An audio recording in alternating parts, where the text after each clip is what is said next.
Hello students, welcome to my YouTube channel defence master maths. Students, ये जो series मैंने start किया है वो ग्रुप एक्स और नेवी के लिए है बेसिकली। इसमें हम लोग बहुत ही बेसिक से और एक एक कॉन्सेप्ट को क्लियर करते हुए अच्छे से चल रहे हैं, ठीक है।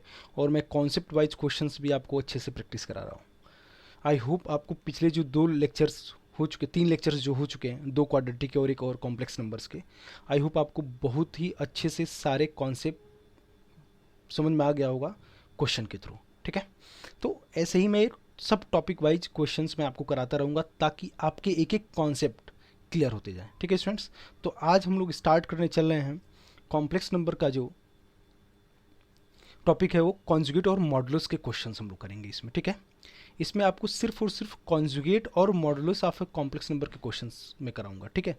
ताकि कॉन्जुगेट और मॉडुलस से रिलेटेड कैसे कैसे क्वेश्चंस आपसे एग्जाम में पूछे जा सकते हैं, ठीक है, उस टाइप के सारे क्वेश्चंस मैं कवर करूंगा, ठीक है स्टूडेंट्स।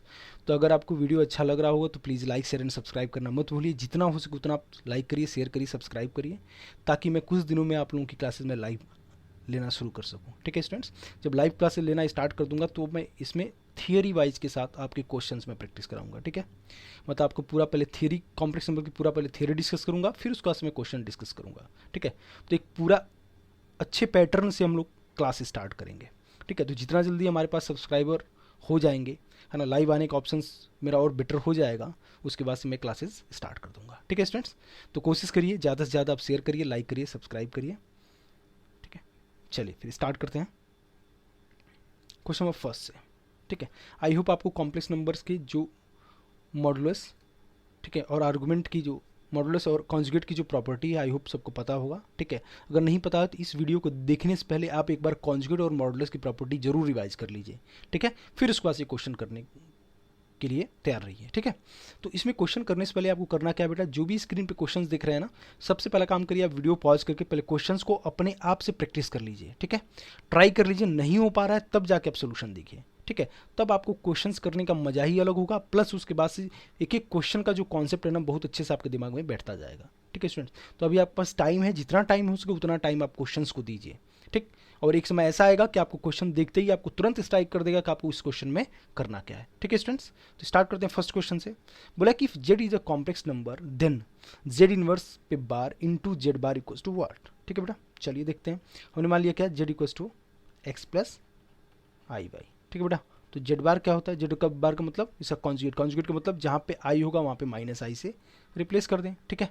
अच्छा, अब क्या बोला है बेटा, अब जेड इनवर्स, जेड इनवर्स का मतलब 1 अपॉन एक्स प्लस आई वाई। तो इसको मैंने क्या किया, इसको कॉन्जुगेट से मल्टीप्लाई कर दिया, तो हो जाएगा एक्स माइनस आई वाई अपॉन एक्स माइनस आई वाई। क्लियर होगी बात। ऊपर क्या हो जाएगा बेटा, एक्स माइनस आई वाई अपॉन नीचे क्या होगा, x square minus y square, ठीक है। प्लस वाई स्क्वायर हो जाएगा कि नहीं, आई वाई का whole square minus y square, तो प्लस वाई स्क्वायर हो जाएगा। क्लियर होगी बात, ठीक। अब यार जेड इनवर्स का बार लेना है, तो जेड इनवर्स का बार किसके बराबर हो जाएगा, जेड इनवर्स का बार का मतलब क्या होगा बेटा, अब इसका आप क्या ले रहे हो, कॉन्जुगेट। कॉन्जुगेट का मतलब क्या होगा बेटा, ठीक है। कॉन्जुगेट का मतलब जहाँ जहाँ पे आई है वहाँ पे प्लस आई कर, माइनस आई कर दीजिए, तो हम कितना होगा बेटा, यहाँ पे एक्स प्लस आई वाई, ठीक है ना, upon x square plus Y square. अब क्या क्या करना है, अब पूछा ये है कि जेड इनवर्स का बार इंटू जेड बार किसके बराबर होगा। तो जेड इनवर्स का बार क्या है, एक्स प्लस आई Y upon x square plus Y square into Z bar, Z bar कितना है बेटा, एक्स माइनस आई वाई, ठीक। तो एक्स प्लस आई वाई इंटू एक्स माइनस आई वाई कितना होता है बेटा, x square plus Y square होगा upon x square plus Y square, ठीक है। कैंसिल आउट कितना हो जाएगा बेटा, इसका आंसर 1, ठीक है। तो इस टाइप के क्वेश्चंस में घबराने की जरूरत नहीं है आपको। जहाँ पे अगर आपको कुछ भी नहीं समझ में आ रहा है तो सीधे सीधे आप जेड को एक्स प्लस आई वाई डाल करके आप सिंप्लीफाई कर सकते हो। क्लियर होगी बात, ठीक है। तो इसमें आपको एक चीज़ समझ में आ गया कि जेड बार क्या होता है, जेड इनवर्स निकाल के फिर उसका कॉन्जुगेट से मल्टीप्लाई करते हैं, ठीक है, वैसे आप सॉल्व कर सकते हो। क्लियर होगी बात, ठीक है। तो वही मैं कहना चाह रहा हूँ कि बेटा कभी भी आप क्वेश्चन ट्राई करो ना, मैथ्स आप कैसे भी पढ़ लो, आपको समझ में तभी आएगा बेटा जब तक आप खुद से ट्राई नहीं करोगे। जितना आप खुद से मेहनत करोगे उतना ही आप निखरोगे और उतना ही आपके क्वेश्चंस करने की जो एक्यूरेसी होगी प्लस जो आपका टाइम मैनेजमेंट होगा बेटा वो वैसे ही समझ में आता जाएगा, ठीक है। ऐसा नहीं है कि आप कोई भी 5-10 घंटे की लगातार क्लास ले रहा है फिर आप उसमें क्वेश्चंस करने बैठ गए, करने लग गए, ठीक है। तो जब तक आप खुद से आप प्रैक्टिस नहीं करोगे ना तब तक आपको कुछ भी नहीं होने वाला, चाहे आप कितना भी वीडियो देख लीजिए, ठीक है। तो बस मेरा कहने का मतलब क्या है बेटा कि जो भी आप ये स्क्रीन पे देख रहे हो ना, क्वेश्चंस को पहले आप एक बार खुद से ट्राई करो, ठीक। नहीं हो रहा है तब आप क्या करो, आप वीडियो प्ले करके फिर सोल्यूशन आप देखो। क्लियर होगी बात? चलिए मूव करते हैं क्वेश्चन नंबर सेकेंड। सेकेंड देखिए क्या बोला है बेटा। सेकेंड बोला है कि Z is a complex number then z into Z bar equals to zero if and only if. ठीक है, तो मैंने क्या किया बेटा, जेड को एक्स प्लस आई वाई ले लिया। बस यही करना है बेटा हर जगह, ठीक है ना। तो जेड बार कितना हो जाए बेटा, एक्स माइनस आई वाई। तो जेड इंटू जेड बार किसके बराबर हो जाए बेटा, एक्स प्लस आई वाई इंटू एक्स माइनस आई वाई। तो कितना हो जाए बेटा, x square plus Y square. ठीक है, अच्छा बताइए दो परफेक्ट स्क्वायर्स नंबर का सम जीरो के बराबर कब आएगा? बोला है ना z into Z bar equals to zero कब होगा, z into Z bar equals to zero कब होगा बेटा? दो परफेक्ट स्क्वायर्स नंबर का सम जीरो तभी होता है जब वो इंडिविजुअल जीरो के इक्वल हो जाए। क्लियर होगी बात? मतलब क्या बेटा, एक्स जीरो हो जाए और वाई भी जीरो हो जाए। तो इसका मतलब हमारा क्या आ जाएगा आंसर, आपका जेड ही क्या हो जाए, जीरो हो जाए। तभी तो जेड इंटू जेड बार क्या आ जाएगा, जीरो आ जाएगा। क्लियर होगी बात? ठीक है ना। तो इसका आंसर क्या हो जाएगा बेटा, ए पार्ट। आई होप सबको क्लियर हो गया होगा ना। यहाँ पे कॉन्सेप्ट क्या था बेटा, x square plus Y square, मतलब किसी भी नंबर का परफेक्ट स्क्वायर का सम जीरो के इक्वल तभी आएगा बेटा जब वो इंडिविजुअल जीरो के इक्वल हो जाए। मतलब एक्स भी जीरो हो गया, वाई भी जीरो हो गया, तो एक्स और जीरो वाई को, एक्स और वाई दोनों को जीरो रखोगे तो जेड बराबर क्या हो जाएगा, जीरो आ जाएगा कि नहीं। ठीक है, इसका मतलब इसका आंसर क्या हो जाएगा बेटा, z equals to zero. Clear होगी बात? ठीक है, मूव करते हैं नेक्स्ट क्वेश्चन पे। क्वेश्चन नंबर थर्ड बहुत ही अच्छा क्वेश्चन है ना। देखने में आपको लगेगा बहुत टफ है, लेकिन बहुत टफ नहीं है। थोड़ा सा इसमें कॉन्सेप्ट लगाना है। क्या लगाना है देखिए जरा यहाँ पे। अच्छा जरा ये बताइएगा, ए प्लस आई बी है, तो अगर इसको मैं ए माइनस आई बी से मल्टीप्लाई कर दूँ तो क्या मिल जाएगा बेटा, ए स्क्वायर प्लस बी स्क्वायर मिल जाएगी नहीं, मिल जाएगी नहीं। ठीक है, बस अब यही सोचना है। अब यार यहाँ पे ए स्क्वायर प्लस बी स्क्वायर आ रहा है, सी स्क्वायर प्लस डी स्क्वायर आ रहा है, E square plus F square आ रहा है, जी स्क्वायर प्लस एच स्क्वायर आ रहा है। क्यों आ रहा है? अगर मैं इसी को इसके कॉन्जुगेट से अगर मैं मल्टीप्लाई कर देता हूँ पूरी इक्वेशन को, तो क्या जो गिवन है, जो जिसकी वैल्यू निकालना है वो मुझे मिल जाएगा, बिल्कुल मिल जाएगा। ठीक है, तो मैं क्या कर रहा हूँ बेटा यहाँ पे ए प्लस आई बी। ठीक है, ठीक है, अब मैं क्या कर रहा हूँ इसमें, इसका सबका कॉन्जुगेट ले रहा हूँ। ठीक है, ए प्लस आई बी, ठीक, सी प्लस आई डी। एक बार जरा मैं क्वेश्चन लिख देता हूँ बस, e plus i f g plus i H equals to a plus i b. इसको मैंने इक्वेशन फर्स्ट मान लिया। ठीक है बेटा, इसी इक्वेशन का मैं कॉन्जुगेट ले लेता हूँ, पूरा कॉन्जुगेट ले सकता हूँ, कॉन्जुगेट की प्रॉपर्टी है। ठीक है, तो ए माइनस आई बी कितना हो जाएगा बेटा, सी माइनस आई डी, ये कितना होगा बेटा, ई माइनस आई एफ, ये कितना होगा बेटा, G minus I H equals to A minus I B. अब क्या करें बेटा, फर्स्ट और सेकंड को मल्टीप्लाई कर देना, बस मल्टीप्लाई कर दी, first into second, first into second. तो फर्स्ट इंटू सेकंड करोगे तो क्या बनेगा बेटा, पहला वाला A square plus B square बन जाएगा, दूसरा वाला मल्टीप्लाई करेंगे तो क्या बनेगा बेटा, सी स्क्वायर प्लस डी स्क्वायर बन जाएगा, तीसरा वाला मल्टीप्लाई करेंगे तो E square plus F square मिल जाएगा। ठीक है, चौथा वाला मल्टीप्लाई करेंगे तो जी स्क्वायर प्लस एच स्क्वायर मिल जाएगा कि नहीं मिल जाएगा। तो इधर क्या मिल जाएगा बेटा, ए स्क्वायर प्लस बी स्क्वायर। ठीक है, तो अब यार एग्जाम में आएगा ऐसा क्वेश्चन, तो आप खटाक से दिमाग में क्या स्ट्राइक करेगा, हम लोग सीधे सीधे क्यों ना इसका कॉन्जुगेट लेकर इसी में मल्टीप्लाई कर दें, इतना सोचने की जरूरत ही नहीं है। ठीक है, ये माइनस आई बी से मल्टीप्लाई कर दो, तो इसका आंसर सीधे सीधे क्या हो जाएगा बेटा, ए स्क्वायर प्लस बी स्क्वायर। बस इसका आंसर कितना हो गया, ए पार्ट। ठीक, क्लियर होगी बात? ठीक है ना। तो बस यार वही मैं कोशिश मेरा यही है कि ना भाई आपको सारे टाइप के क्वेश्चन में प्रैक्टिस करा दूँ। यार देखो घूम फिर के इसी में से आएगा। ठीक है ना, क्योंकि एक्स ग्रुप ऑफ नेवी में इतना कुछ हार्ड एंड वो उस टाइप का क्वेश्चंस नहीं बनते हैं। ठीक है, गिने चुने क्वेश्चंस और गिने चुने फॉर्मेट के ही क्वेश्चंस आते हैं, तो आप प्रैक्टिस उतना ही कर लीजिए, मोर देन सफिशिएंट है। ठीक है, चलिए आगे बढ़ते हैं। क्वेश्चन नंबर 4 पढ़िए जरा। The value of x and y for which the numbers इतना एंड इतना आर कॉन्जुगेट कॉम्प्लेक्स। तो कॉन्जुगेट कॉम्प्लेक्स का मतलब क्या होगा बेटा, कॉन्सेप्ट में क्या लगा दोगे, कॉन्जुगेट कॉम्प्लेक्स का मतलब क्या होगा बेटा, देखिएगा इसका मतलब ये बोला है कि 3i x square Y equals to, ये हो जाएगा बेटा x square plus y plus 4i, किसी एक का कॉन्जुगेट ले लो। ठीक है, क्लियर होगी बात? तो मैं यहाँ पे लिख सकता हूँ बेटा 3 plus I X square Y equals to X square conjugate X square ही होगा, वाई स्क्वायर कॉन्जुगेट वाई ही रहेगा, माइनस 4i।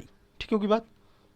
अब क्या करना होगा बेटा, दो कॉम्प्लेक्स नंबर आपस में इक्वल हो गए, तो आपस में इक्वल होंगे तो इसका मतलब रियल पार्ट के बराबर हो जाएगा और इमेजिनरी पार्ट के बराबर हो जाएगा। इसका मतलब x square plus y equals to 3 हो जाएगा, और दूसरा क्या हो जाएगा बेटा, x square Y equals to -4 हो जाएगा। क्लियर होगी बात? ठीक है, चलिए ठीक। अब यहाँ पे हम एक काम करते हैं, यहाँ पे किसी एक की वैल्यू निकाल दीजिए। यहाँ पे एक्स स्क्वायर की वैल्यू किसके बराबर हो जाए बेटा, 3 माइनस वाई रख दो यहाँ पे, तो ये जाएगा 3 minus y into y equals to -4, तो हो जाएगा 3y minus y square equals to -4। तो हो जाएगा बेटा वाई स्क्वायर, ठीक है, -3y -4 इक्वल्स टू 0। ठीक, तो यहाँ से क्या मिल जाएगा बेटा, y -4 है ना,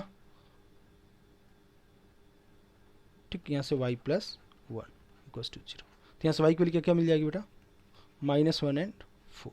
ठीक, अच्छा, y की वैल्यू -1 एंड 4। तो अब जरा रखिए यहाँ पे किसी भी क्वेश्चन में रख दीजिए, यहाँ पे क्या दे रखा बेटा, x² + y इक्वल्स टू 3। तो y को यहाँ पे -1 रखिए, एक बार y को मैंने -1 डाला, तो y को -1 डालोगे तो x² इक्वल्स टू कितना हो जाएगा बेटा 4। तो यहाँ से x कितना मिल जाएगा +-2। इसका मतलब हमारा क्या मिलेगा बेटा, एक बार हमने y को -1 डाला तो x क्या मिला है बेटा +-2। इसका मतलब वैल्यू क्या क्या मिल जाएगी बेटा +2, -1, और दूसरा क्या मिलेगा बेटा -2, -1। ठीक होगी बात, एक तो y इक्वल्स टू -1 के लिए। अब एक और y इक्वल्स टू 4 के लिए चेक कर लेते हैं। y इक्वल्स टू 4 रखोगे बेटा तो x² इक्वल्स टू कितना आ जाएगा बेटा -1। ये ट्रू है क्या, नहीं है ना, x² इक्वल्स टू -1 आ जाएगा, x² इक्वल्स टू -1 तो होगा ही नहीं। इसका मतलब y इक्वल्स टू -4 से कोई भी वैल्यू नहीं मिल रही है। इसका मतलब हमारा आंसर क्या हो जाएगा +-2, -1। ठीक है, मतलब -2, -1 and +2, -1 that equals to answer a part. Clear होगी बात, ठीक है ना। भले यहाँ पे y की 2 वैल्यू आ रही है, लेकिन पहली जो इक्वेशन आप पुट कर रहे हो ना, इसमें इस वाली इक्वेशन को फर्स्ट मान लो, इस वाली इक्वेशन को सेकंड मान लो, है ना। तो फर्स्ट इक्वेशन में पुट कर रहे हो ना, तो वहाँ पे x की वैल्यू आ ही नहीं रही है, इमेजिनरी आ रही है। क्लियर होगी बात, ठीक है बस। तो इसका आंसर क्या हो जाएगा 2, -1 एंड -2, -1। ठीक, क्लियर है। तो आप क्या करिए, इसको पॉज करके अपने आप से ट्राई करिए, ठीक है, देन उसके बाद सोल्यूशन देखिए। मूव करते हैं नेक्स्ट क्वेश्चन पे। क्वेश्चन नंबर 5 में क्या बोला बेटा, z + a into z bar + a where a is real then it is equivalent to. देखना बेटा z + a into z bar + a, ठीक है, ठीक बेटा। तो क्या मैं इसको ऐसे लिखता हूँ क्या, z + a into z + a का बार लिखता हूँ कि नहीं। ठीक, आपने एक प्रॉपर्टी पढ़ा होगा क्या, z इंटू z बार इक्वल टू क्या होता है बेटा, मॉड ऑफ z का स्क्वायर होता है कि नहीं। ठीक है, बात बराबर होगी ना। तो क्या मैं बोल सकता हूँ मॉड ऑफ z + a का स्क्वायर बोल सकता हूँ कि नहीं। क्लियर होगी बात, ठीक। तो बहुत बेसिक कॉन्सेप्ट था, बेसिक प्रॉपर्टी पे था मॉडुलस के। ठीक, क्लियर होगी बात, ठीक है। चलिए मूव करते क्वेश्चन नंबर 6।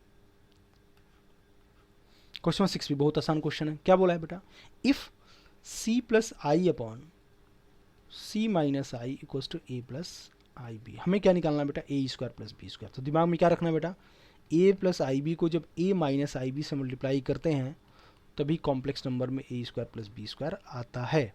तो इसका मतलब क्या करेंगे बेटा, इसका पूरी इक्वेशन का कॉन्जुगेट ले लिया जाए, c - i upon c + i equals to a - ib।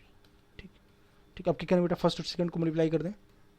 First और सेकंड को मल्टीप्लाई करोगे तो ऊपर क्या बनेगा बेटा, c + i into c - i बनेगा, c + i into c - i। नीचे भी क्या बनेगा बेटा, c + i upon c - i equals to a² + b²। पूरा कैंसिल हो जाएगा, ठीक है ना। इसका आंसर कितना हो जाएगा बेटा, a² + b² इक्वल्स टू कितना हो जाएगा, यहाँ से 1। क्लियर होगी बात, कोई डाउट इसमें किसी को, आई होप सबको क्लियर हो गया होगा, ठीक है। क्लियर होगी बात, बस आपको इसमें क्या करना बेटा, कॉन्जुगेट लेना है, ठीक है ना। कॉन्जुगेट लेकर के आप सिंपली मल्टीप्लाई कर दीजिए, तो इसका आंसर कितना आ जाएगा, a² + b² इक्वल्स टू 1। ठीक, मूव करते हैं नेक्स्ट क्वेश्चन पे। ये देखिए बहुत अच्छा क्वेश्चन है, आप थोड़ा सा एक बार ट्राई जरूर करिएगा प्लीज़। मेरा रिक्वेस्ट है आप कि आप इस क्वेश्चन को एक बार जरूर ट्राई करिए, फिर उसके बाद से बस टाइम है आप इसको सॉल्व करिएगा आराम से, फिर सोल्यूशन देख करके। अगर नहीं होता है तो बोला कि the inequality z - 4 less than mod of z - 2 represent the region given by real parts of z greater than 0, real part of z less than 0, real part of z greater than 2, none of this. ठीक है, चलिए यहाँ पे देखते हैं।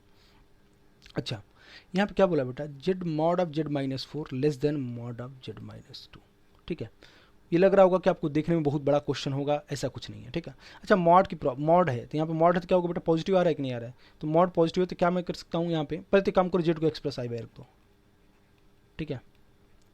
z को x + i रखूँ तो मैं रियल पार्ट को एक साथ कर दे रहा हूँ और इमेजिनरी पार्ट को वैसे ही रहने दे रहा हूँ, ठीक होगी बात। लेस देन मॉड कितना होगा, x - 2 minus y i y, ठीक है, -i। ठीक होगी बात, यहाँ तक क्लियर होगी बात। अब यार दोनों तरफ क्या हो गया, मॉड है तो यहाँ पे दोनों तरफ स्क्वायर कर दो, मॉडुलस हट जाएगा, ठीक है।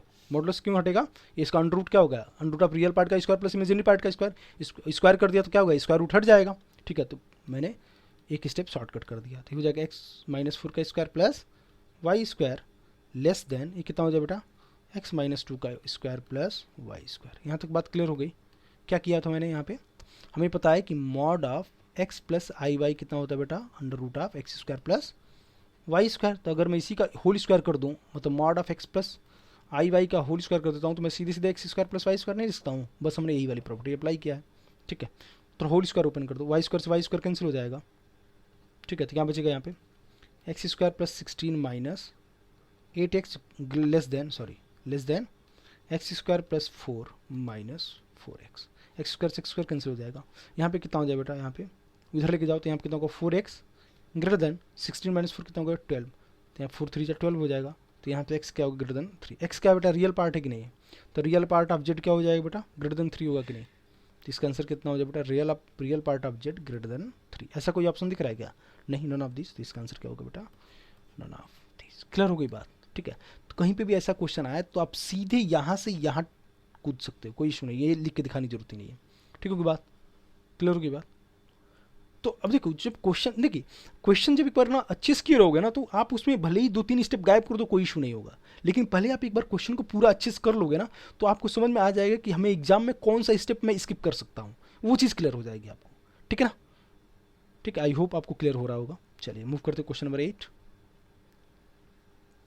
क्वेश्चन 8 में क्या है कि if z1 and z2 are any two complex numbers then mod of z1 plus z2 का square plus mod of z1 minus z2 का square is equals to what. ठीक है बेटा, अब एक काम कर लो, थोड़ा सा आप दिमाग लगा लो, z1 को x1 प्लस आई वाई वन लिख लो, ले लो। ठीक है, और z2 को ले लो बेटा x2 plus I Y to. ठीक है बात, mod of z1 plus z2 का स्क्वायर बोला है, तो mod of z1 plus z2 का स्क्वायर किस हो जाएगा बेटा, अब वही दिमाग में लगाना है, z1 प्लस z2 का स्क्वायर करो तो इसको अंडर रूट में लिखेंगे, अंडर रूट में लिखेंगे तो स्क्वायर करेंगे तो स्क्वायर रूट हट जाएगा। अब z1 क्या होगा, z1 प्लस z2 करोगे मतलब real part x1 plus x2 का स्क्वायर हो जाएगा। ठीक है, प्लस y1 प्लस y2 का स्क्वायर। क्लियर होगी बात, प्लस z1 माइनस z2 मतलब x1 माइनस x2 का square plus y1 minus y2 का स्क्वायर, इसकी वैल्यू पूछ रहा है बेटा। ठीक है, क्लियर होगी बात। अच्छा अब देखिए, अभी आपको लग रहा है कि यार इसको एक्सपेंड करने में ज़्यादा टाइम लगेगा, नहीं टाइम लगेगा। देखो जरा, यहाँ से एक्स स्क्वायर आएगा, यहाँ से भी एक्स स्क्वायर होगा, तो x square plus x square कितना होगा बेटा 2x1 स्क्वायर हो गया, प्लस x2 स्क्वायर कितना होगा बेटा प्लस 2x2 स्क्वायर होगा कि नहीं होगा। ठीक है, अब आते यहाँ पे आते हैं, यहाँ पर 2x1 x2, यहाँ से minus 2x1 x2 cancel out हो जाएगा, खत्म। ठीक, y1 स्क्वायर, यहाँ पे भी y1 स्क्वायर कितना होगा बेटा 2y1 स्क्वायर। ठीक है, y2 स्क्वायर, यहाँ से भी y2 square plus 2y2 square. ठीक है बात, यहाँ से आपका प्लस 2y1 y2, यहाँ पे आ गया माइनस 2y1 y2 कैंसिल। ठीक है, तो मैं इसको लिखता हूँ बेटा ट्वाइस ऑफ, इसको लिखता हूँ x1 square plus y1 square लिखता हूँ plus twice of x2 square plus y2 square. तो क्या x1 square plus x2 square mod of z1 का स्क्वायर हो जाएगा क्या, मॉड ऑफ z1 का स्क्वायर में लिखता हूँ कि नहीं, लिखता हूँ, क्लियर होगी बात, plus twice of mod of z2 का स्क्वायर लिखता हूँ कि नहीं। ठीक है, तो इसका आंसर कितना होगा, twice of mod of z1 का square plus twice of mod of z2 का स्क्वायर। क्लियर होगी बात, आई होप आपको क्लियर होगा। बहुत बेसिक क्वेश्चन था। अब वही है ना कि आपको अब क्या करना बेटा, देखो क्वेश्चन आप प्रैक्टिस करते जाओगे ना तो आपको आइडिया लगता जाएगा कि आपको कौन कौन सा स्टेप गायब करने हैं। ठीक है ना, तो एक्सपेंड, देखो सबसे अच्छी बात क्या है बेटा ना कि आप दिमाग को जैसे भी ट्रेंड करोगे ना, उसको ट्रेंड करने में थोड़ा टाइम लगता है, लेकिन आपको जब एक बार ट्रेंड हो जाएगा ना, फिर वो चीज़ें वही देखेगा जो उसको रिक्वायरमेंट होगी। क्लियर होगी बात, ठीक है ना। तो अब यहाँ पे इतना एक्सपेंशन न करते हुए हम सीधे सीधे आप बिना कुछ लिखे हुए है ना यहाँ पे भी आप आ सकते हो, समझा की बात। ठीक है, तो कोशिश यही करिए ना कि क्वेश्चन सॉल्व करते समय कोशिश यही करिए कि मैं कौन सा स्टेप गायब कर सकता हूँ, वो भी आपसे गायब करने की आदत बना लीजिए। ठीक है, तो उससे क्या होगा बेटा, आपका टाइम बचना शुरू हो जाएगा। ठीक, और स्पीड भी बढ़ना शुरू हो जाएगी, क्योंकि आधा कैलकुलेशन तो आप दिमाग में ही कर ले जा रहे हो ना, जितना रिक्वायरमेंट है बस आप उतना ही आप लिखो। ठीक, चलिए मूव करते हैं क्वेश्चन नंबर 9। क्वेश्चन 9 में क्या है, if z is a complex number then which of the following is not true. यहाँ बोला है नॉट ट्रू, कौन सा ट्रू नहीं है, कौन सा सत्य नहीं है, बताओ बेटा। चलो, मॉड ऑफ जेड का स्क्वायर, मॉड ऑफ जेड का स्क्वायर अंदर लिखा है, तो मॉड ऑफ जेड का स्क्वायर मतलब mod of x plus I y का स्क्वायर अंदर।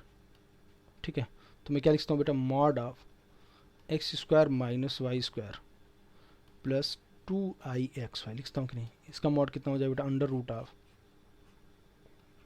X square minus y square का होल स्क्वायर प्लस 2xy का होल स्क्वायर। ठीक है, थोड़ा सा मैं इसको एक्सपेंड करके आपको दिखा देता हूँ मैं क्या आ रहा है। बेसिकली ये बन जाएगा बेटा x की पावर 4 प्लस वाई की पावर 4, है ना, माइनस 2x² वाई स्क्वायर, यहाँ पे कितना होगा बेटा प्लस 4x² वाई स्क्वायर। तो क्या आ जाएगा बेटा, ये आ जाएगा x2 का स्क्वायर प्लस y2 का स्क्वायर, देखना जरा, वाई स्क्वायर का होल स्क्वायर, एक्स स्क्वायर का whole square plus Y square का होल स्क्वायर माइनस, माइनस नहीं होगा, यहाँ पे माइनस आ जाएगा, यहाँ पे प्लस हो जाएगा, तो यहाँ पे प्लस हो जाएगा 2x² वाई स्क्वायर आ जाएगा कि नहीं। ठीक है, तो क्या बन गया बेटा x² प्लस वाई स्क्वायर का होल स्क्वायर, बाहर आएगा कितना बन जाएगा बेटा x² प्लस वाई स्क्वायर बनेगा कि नहीं। अच्छा, और यहाँ पे आगे बेटा मॉड ऑफ जेड का स्क्वायर कितना होगा, मॉड ऑफ जेड का स्क्वायर मतलब under root of x² plus Y square का होल स्क्वायर। तो इसकी वैल्यू किसको आ जाएगा बेटा x² प्लस वाई स्क्वायर। तो अब इसका मतलब ए पार्ट तो करेक्ट है, ए पार्ट तो करेक्ट है। ठीक है, उस तरह से बी पार्ट देखो बेटा, बी पार्ट में ये तो प्रॉपर्टी आपने प्रॉपर्टी आपको पता ही होगा। ठीक, मॉड ऑफ जेड का स्क्वायर, ठीक है बेटा, equals to mod of Z bar का स्क्वायर होता ही है। बी पार्ट आपको पता ही चल गया, ये भी ट्रू है, ये आपका ए पार्ट भी ट्रू है, बी पार्ट भी ट्रू है। सी पार्ट देखिए बेटा, सी पार्ट आपको पता है Z equals to Z bar, Z equals to Z bar होता है क्या, नहीं। ठीक है, क्यों, जेड क्या है एक्स प्लस आई वाई, क्या ये इसके वैल्यू एक्स माइनस आई वाई के बराबर होती है, नहीं, गलत। तो इसका मतलब ये आपका सी पार्ट करेक्ट होगा। क्लियर होगी बात, ठीक है बेटा, आई होप आपको क्लियर हो रहा होगा। तो इसका आंसर क्या हो जाएगा बेटा सी पार्ट। ठीक है, क्लियर होगी बात, चलिए आगे बढ़ते हैं। क्वेश्चन नंबर 10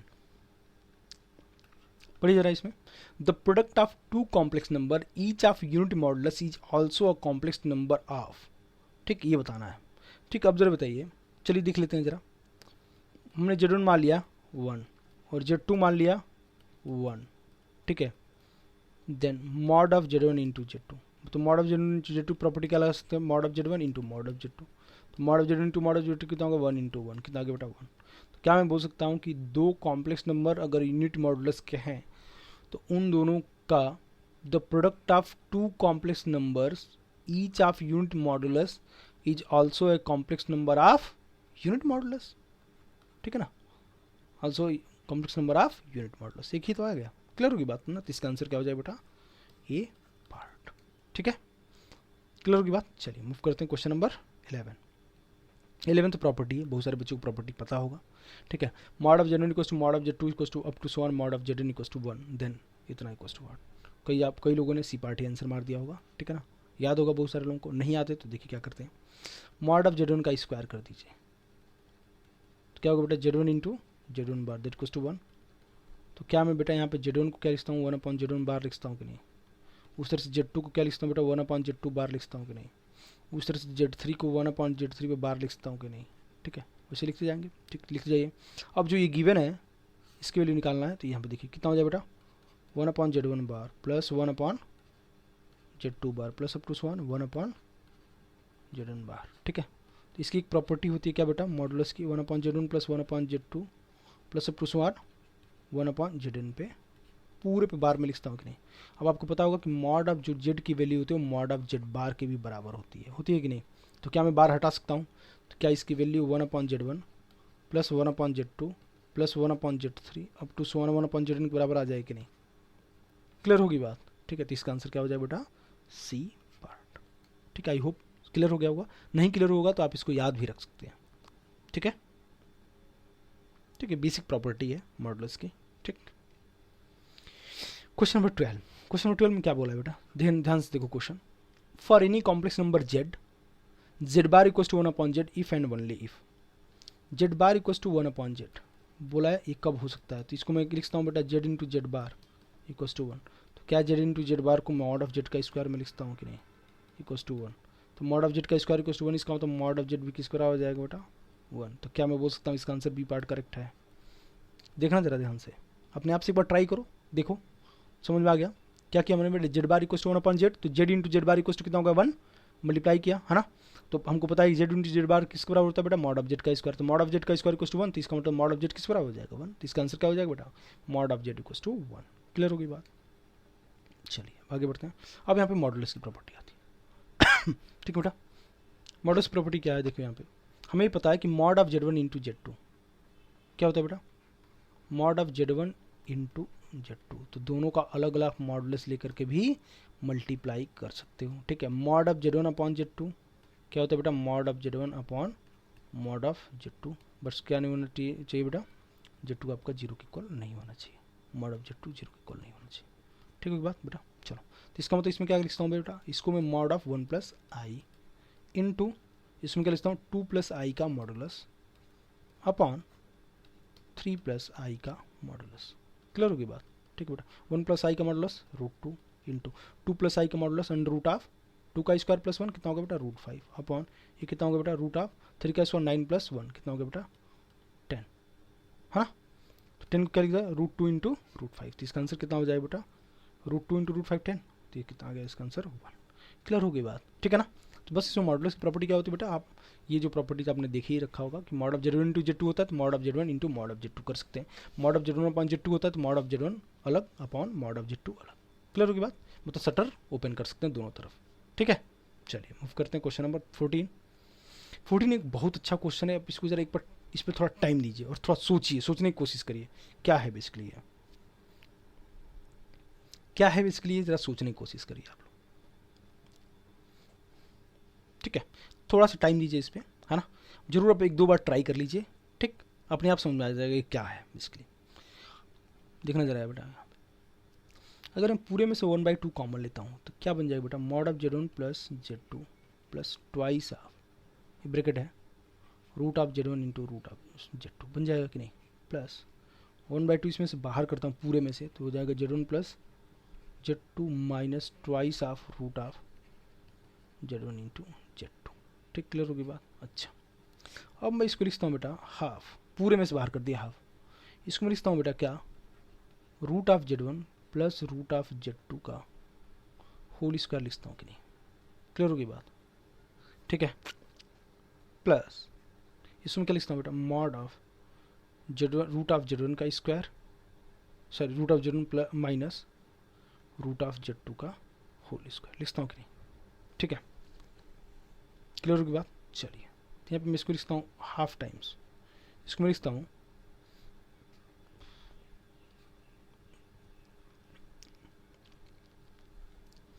ये हो जाएगा मॉड ऑफ Z1 का square plus mod of Z2 का स्क्वायर प्लस ट्वाइस ऑफ, है ना, इधर हो जाएगा माइनस ट्वाइस ऑफ।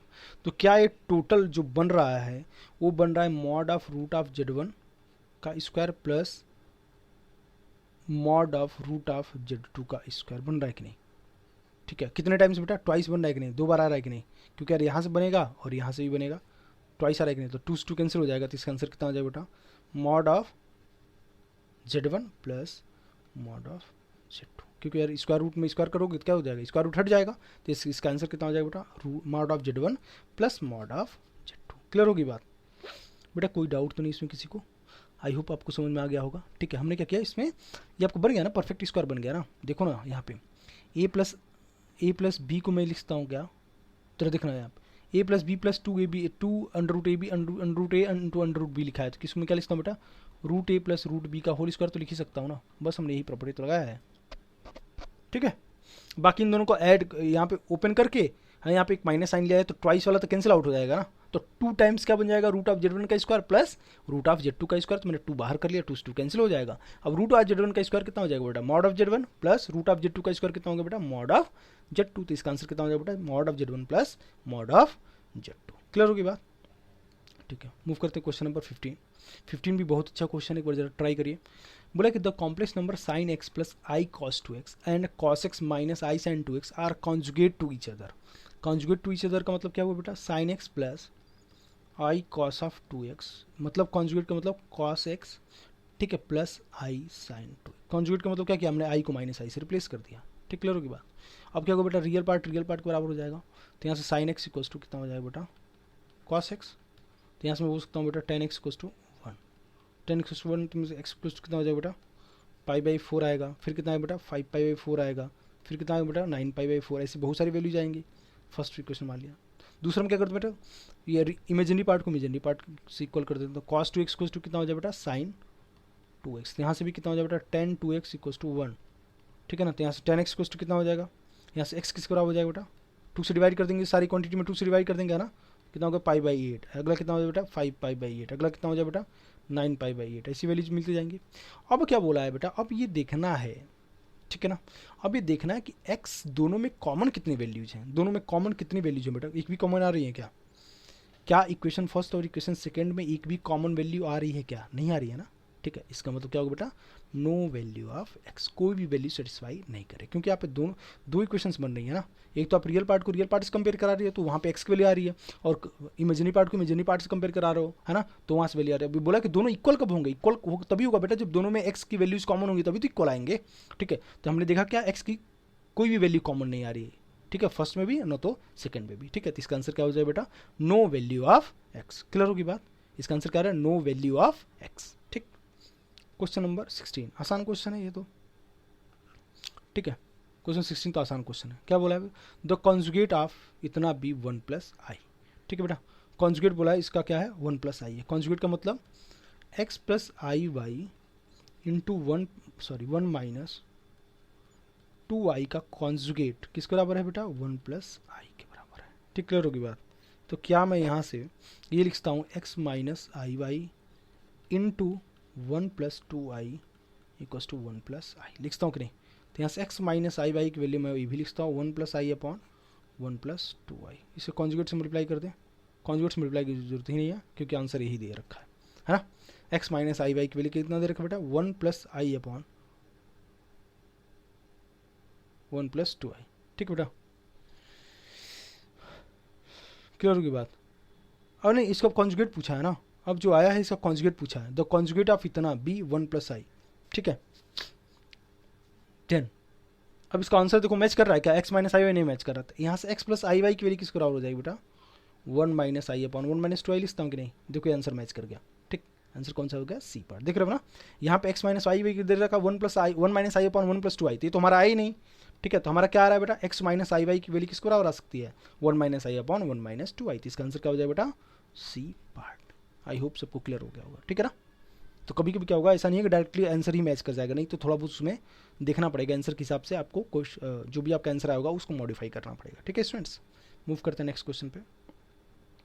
क्वेश्चन नहीं देखना बेटा, क्वेश्चन में क्या बोला है कि the solution of the equation इतना इज, ठीक है। सोल्यूशन का मतलब जेड की वैल्यू, ठीक है ना।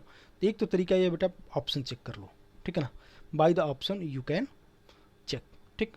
और दूसरा तरीका क्या बेटा, एक्स को जेड को एक्स प्लस आई वाई रख दो, ठीक है। जेड को एक्स प्लस आई रख दो, कितना होगा बेटा, mod of z minus z equals to 1 plus 2i। तो मॉड ऑफ जेड का मतलब under root x square plus Y square, ठीक। माइनस जेड का मतलब minus x minus I y equals to 1 plus 2i। Real part को real part से compare कर दें, तो mod of x square plus Y square minus x equals to 1, और कितना हो जाए बेटा, इमेजिनरी पार्ट को कंपेयर करोगे तो वाई की वैल्यू किसको हो जाएगी बेटा, -2। अब वाई की वैल्यू -2 डालो, फर्स्ट में डाल दो, इसमें डाल दो वाई की वैल्यू -2, तो कितना होगा बेटा, under root of x square plus 4 minus x equals to 1, ठीक है बेटा। तो ये कितना हो जाए बेटा, under root of x square plus 4 equals to 1 plus x, दोनों तरफ 4 स्क्वायर कर दें तो यहाँ से जाएगा x square plus 4 equals to 1 plus x square plus 2x, x square cancel हो जाएगा, 2x इक्वल्स टू कितना हो जाएगा 3, तो यहाँ से x कितना हो जाएगा बेटा 3/2, x कितना आ गया बेटा 3/2, और y कितना आ रहा है बेटा -2।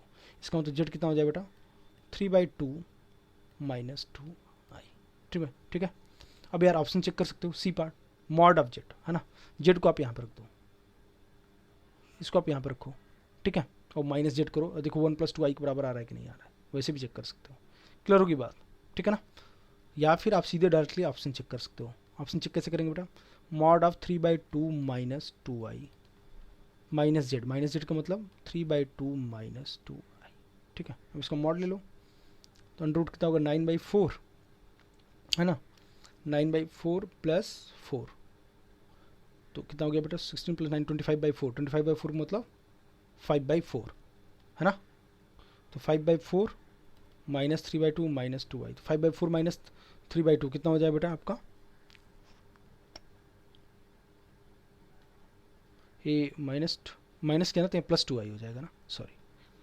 तो ये बन जाएगा आपका, यहाँ पे एलसीएम आ जाएगा 4, तो 5 माइनस 6, है ना, तो हो जाएगा बेटा कितना 1 माइनस 2i, ठीक। क्लियर होगी बात, कितना हो जाएगा 1 प्लस 2i, ठीक है। क्लियर है, देख रहे हो ना। तो आपको क्या करना पड़ेगा, इसमें सिर्फ ऑप्शन रख के चेक कर लीजिएगा। आपके अगर एग्जाम में आता है, चाहे ग्रुप एक्स और नेवी के लिए है बेटा, तो उसमें क्या करिए, सीधा आप ऑप्शन रख के चेक कर दीजिए। इनकेस अगर उसे नहीं समझ आ रहा है तो फिर आप डायरेक्टली आप ये वाला मेथड अप्लाई कर दोगे। ठीक है। तो इसमें थोड़ा टाइम ज़्यादा लगेगा और कुछ नहीं है, ठीक है। लेकिन देख के घबराना नहीं है बेटा, हमेशा बस जो भी सोल्यूशन आएगा ना, मतलब जेड की वैल्यू आ रही है, जेड का मतलब जो भी क्वेश्चन दे रखा है ना, बस उसी में पुट करके सीधा आंसर लगा दो, है ना। तो आपके लिए ज़्यादा बेनिफिशियल क्या होगा बेटा, सीधे आप ऑप्शन चेक कर लो फटाफट, ठीक है ना। ज़्यादा टाइम नहीं लगेगा ऑप्शन में, क्योंकि मॉडुलस ही निकालना होगा या फिर कॉन्जुगेट निकालना होगा, इससे तो कुछ निकालना नहीं होगा। मॉडुलस निकालना आता ही है, कॉन्जुगेट निकालना आप लोगों को आता ही है, ठीक है। तो आई होप आपको क्वेश्चंस अच्छे लगे होंगे, ठीक है, कॉन्जुगेट और मॉडुलस के। तो नेक्स्ट टाइम से हम लोग जो क्वेश्चन पिक करेंगे वो आपका आर्गुमेंट का, वो ज़्यादा इंपॉर्टेंट क्लास होगी, ठीक है। उसमें आर्गुमेंट के मैं शॉर्टकट्स भी बताऊंगा और बहुत आसान तरीका बताऊंगा कि कैसे आर्गुमेंट निकालते हैं, ठीक है स्टूडेंट्स। तो अगर आपको वीडियो अच्छा लगा हो, क्वेश्चन अच्छे लगे होंगे, तो please like share and subscribe करना मत भूलिए। जितना हो सके उतना आप शेयर करिए, सब्सक्राइब करिए, ठीक है स्टूडेंट्स। तो मिलते हैं नेक्स्ट वीडियो में, तब तक के लिए Jai Hind, Vande Mataram. Okay bye students.